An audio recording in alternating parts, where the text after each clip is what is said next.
So you want to run a Nuzlocke challenge in Pokemon Brilliant Diamond or Shining Pearl, but you don't know which starter to pick? Don't worry, I got you. To figure out the ideal starter, we want to have a look at their strengths and weaknesses in the early, mid, and late game. And then we also want to have a look at Sinnoh and Nuzlocking in Sinnoh, what kind of coverages we already get. In the end, I'm going to rank the starters for you. So if you want to skip the explanations, you can totally do that. However, though, I highly recommend always figuring out why. So maybe you want to listen to the explanation and then make your choice yourself. First of all, I want to say you play your Nuzlocke however you like. If you want to run with a certain starter, just do it. Don't care about what others say. You're gonna make it work. You choose the starter that you're gonna have most fun with. You choose the starter that you love. And don't let anyone else tell you which starter you have or cannot choose. It's your game, it's your fun, and therefore don't let people like me or anyone else tell you what to do, okay? Let's just settle on this, please. Have fun. That's the most important part, okay? Just as a quick reminder about Nuzlockes. Nuzlocke is a way to play a Pokemon game in a little bit of a more challenging way. The most important rule of a Nuzlocke is the rule that if a Pokemon faints, you're not allowed to use it anymore. It has to be boxed and you cannot use it for the rest of the run. If your entire team faints, then you have to restart the run. This is the most important rule. Everything else is rather optional, but let's get back into the matter. Which starter should you choose? Okay, let's talk about Chimchar, the fire monkey starter Pokemon thingy. Sinnoh has very few fire types available. In fact, apart from the starter, you only get Ponyta and Rapidash. If you count the Grand Underground, you can technically get access to Houndoom, and if you play Shining Pearl, you also get access to Magmar. However, though, if you play with the one encounter rule in the Grand Underground, I wouldn't really want to waste my encounter on those Pokemon. So Chimchar is solving the issue of the missing fire types, which is already a really great argument to choose them. So early game Chimchar is useful, but you want to be a little bit careful because your defense is not that great. And if you run into a rock type or a ground type, you really want to make sure that you are not getting hit by those, as you are fire and therefore weak to those types. I personally feel like the most useful thing about Chimchar in the early game is the early access to Taunt at level 9, making it very, very easy to, for example, get an Abra, if that's your encounter on Route 203. So you can basically taunt the Abra, you can prevent it from teleporting away, and you can catch it much easier, which is great. So Chimchar evolves into Monferno at level 14. If you play with level caps, this is the level cap of the first gym. You're now a fighting type, and that changes quite a few things. You can absolutely use Monferno in the first gym because it gets its fighting type at level 14. But if you want to be careful with your bad defense stats, then you can also use Machop, for example. It has low kick, which works in the damage calculation with the heaviness of your foes and rock types being rather heavy. So you're not going to be lost without your starter. You can still very easily do that first gym. However, Monferno does prove very useful in the second gym, which is grass type and your fire type. So that's perfect. Its access to taunt stays very, very relevant. You want to taunt reflects, you want to taunt light screens, you want to taunt leech seeds, stealth rocks. It's all possible and it's very, very, very useful. In the later mid-game gyms, unfortunately, Monferno is not as useful anymore. Its defense is really not great. There's still plenty of trainer fights, galactic fights, where you can use Monferno. So don't worry, even if you can't use it in the third and fourth gym as much, you still get a lot of usage out of it. But let's talk about the real deal. Let's talk about Infernape. Overall, Infernape is a decent attacker with both tight values in the physical and the special attack, making it a very flexible Pokemon. But the main strength of Infernape is its speed. With a base value of 108, it is number 11 on the speed rankings of Sinnoh Pokemon. I'm not counting legendaries, just regular Pokemon, meaning that it's only outsped by 10 other Pokemon.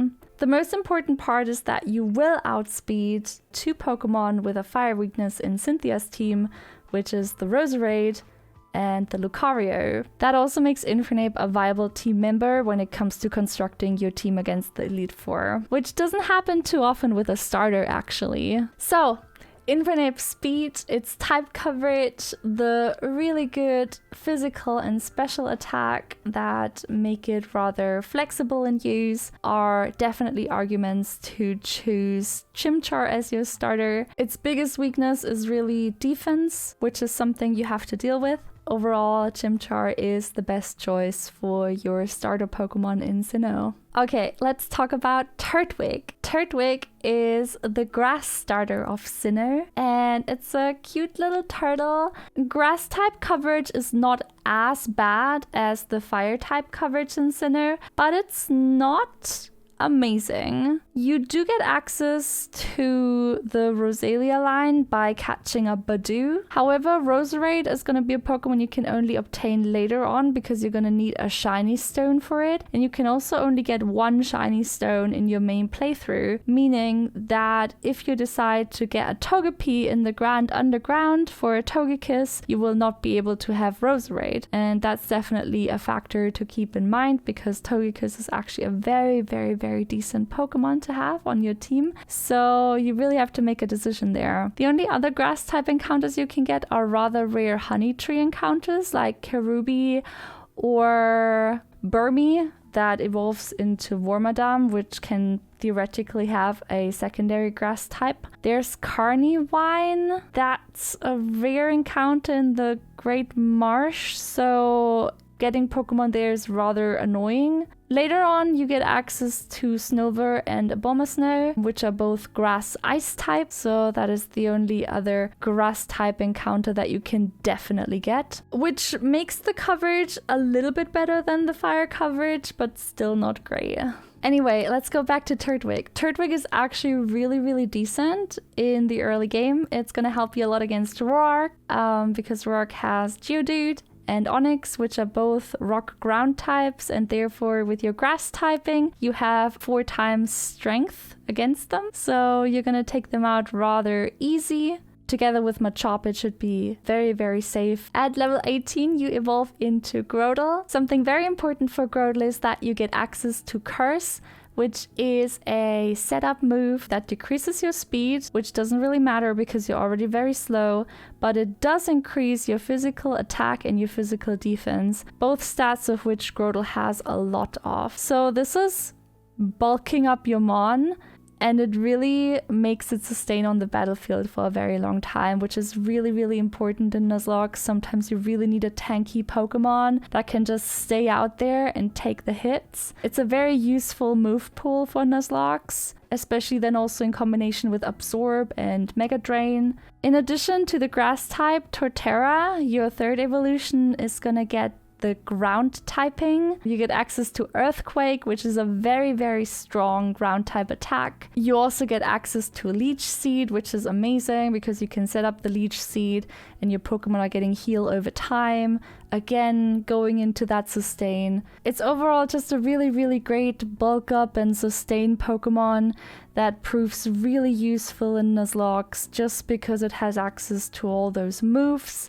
Together with Earthquake, and then maybe with a Bullet Seed, you can really sweep through the teams. You are very slow. I'm also gonna say that the special defense is also not that high, so you gotta be a little bit careful there. But overall, it's a great Pokemon that can turn tricky situations into safer situations in your Nuzlocke. Okay. Let's talk about the 3rd Pokemon, Piplup. Piplup is the water starter of Sinnoh. It's a cute little penguin. It's not a secret that Piplup might be the most popular starter choice out there. A lot of people like it because it's so cute. But the question is it also the best for your Nuzlocke? So the thing about water starters in Nuzlocke is that you usually get a lot of access to water type Pokemon. I don't know a single Pokemon game where you do not get access to a Magikarp, Gyarados with Intimidate, great, and its raw power is one of the best Nuzlocke Pokemon that you can get out there. But there's also other great ones that are really not rare, like early on you can get Shellos and Buizel,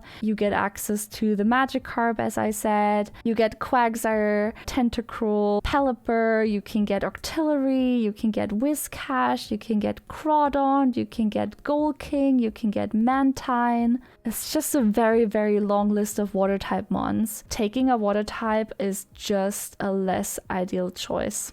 So Piplup is quite handy against Roark in the first gym because obviously rock ground types have a water weakness. However, you want to be a little bit careful because Piplup's physical defense is not that great, so it can be wiped out quite easily. So it's not a mon that sustains very long on the battlefield, especially not at that stage. So just keep that in mind. In the second gym, Prinplup is not going to be super useful because of its water typing against grass. You do get decent mons, you get access to flying, you get access to poison, you get access to psychic types. You're not going to be lost, but your starter is not very helpful there. Also, I believe in the other mid-game gyms, it's not super great. Prinplup's physical defense is just not very good against Malene's fighting types. Against Wake with the water types, it could be a good pivot, but there's other water types that you can use for that. It doesn't have a unique role there. Then at level 36, you evolve to Empoleon, where you also get your secondary steel typing. But you are a special attacker. You don't have a lot of physical attack, but most steel type moves you get access to with your move pool are physical. And the only special one that I found is Flash Cannon that you get after defeating Byron, which is the 7th gym leader, so that's already quite late in the game. So that's not ideal. I think Empoleon's biggest strength is probably the many resistances that it has against many types, but it doesn't have good physical defense. Its special defense is decent though. The overall verdict is that Piplup is, in my opinion, the least ideal choice just because you get so many water type coverages and the steel typing together with the special attack is just not an ideal combination. So, to recap, I think your best choice is Chimchar due to its coverage, its flexibility, and its speed. Chimchar is just the best choice as your starter. You gotta play a little bit careful with it because it is quite sensitive, but overall it just proves to be a very strong fire type Pokemon and you do not get access to another stronger fire type Pokemon. Something I want to add is that you now get access to a flamethrower TM in Veilstone City, so you can technically also teach other Pokemon fire type moves, but a fire type Pokemon, Infernape is just your choice and there's no alternatives for that really. You're not gonna find a better fire type in Sinnoh. So for me, Turtwig is in the second place. It is just a slight margin between the two. I think it really depends on your playstyle here. A bulky grass type with setup moves, with sustain moves, a Pokemon that can take some hits, that really sustains against those physical teams, can be making all the difference in your Nuzlocke when it comes to really protecting and setting up your team. Maybe you want to PP stall something that's also super useful. Definitely Turtwig is a great choice for you. I think I only put it second just because you have access to Roserade and Abomasnow. Therefore you have choices as opposed to the fire type, but still Torterra is an amazing choice and you're gonna do great with it. And on the third place, I think just because of the overall really good water type coverage in Sinnoh and in Nuzlocke altogether, is Piplup. I don't think that Piplup and Empoleon are bad Pokemon. I just think that you have alternatives and many of them, and therefore if you choose your starter as a water type, I think it is just less ideal and you're not making an optimal choice here for your Nuzlocke. The steel typing is really nice, but then again there comes the issue with the special attack. It's just not ideal. Let's put it that way. Don't forget, you play your Nuzlocke however you want, and if you want to pick Piplup, you pick Piplup and you're gonna make it work. Don't let anyone on the internet tell you how to play. This is just me going over the Pokemon, me telling you how I feel like they work in a Sinnoh Nuzlocke. Maybe it's going to make your choice a little bit easier, and I hope I could help you a little bit. I've seen very little Elite Four teams that actually utilize a starter Pokemon, so think about that as well. In the late game, you might not even construct your team like that. You can play however you want, you can pick the starter you want. No matter if you agree or disagree, write me in the comments which starter you pick and why. I always love to learn more. Maybe you have a perspective that I didn't consider at all. Thank you so much for watching this video. If you like these type of videos, feel free to subscribe. I'm a very comfy Pokemon content creator. You can also visit me on my Twitch channel, which is twitch.tv/cafeella. We're gonna Nuzlocke live on the weekend again together. Maybe you want to stop by and we'll suffer together. Thank you so much. Bye.